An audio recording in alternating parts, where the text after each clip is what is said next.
Hai geng kebun. Ingat tak hari tu, saya ada tunjukkan video penguapan? Hari ini, saya nak reveal apa yang sedang saya semai. Inilah dia cutting Monstera obliqua. Ini sebenarnya Rana obliqua. Saya telah potong kepada keratan mengikut pada notnya.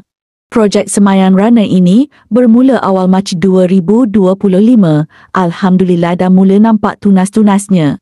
Barisan belakang ini adalah semaian keratan Monstera Adansonii. Nampaknya Adansonii lebih cepat berbanding obliqua. Setiap bekas semaian ada keluarkan daun baru dan tunas. Syukur Alhamdulillah. Saya rasa saya nak tukar satu pot semaian Rana ini sebab nak tengok perbezaan pertumbuhan.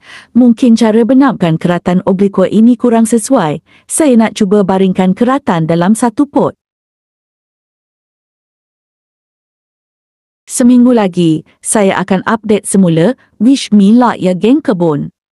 Sekarang saya akan tutup semula sungkupan dan letakkan di tempat yang redup, tapi dapat cahaya matahari pagi. Tarikh vlog 5 Mac 2025.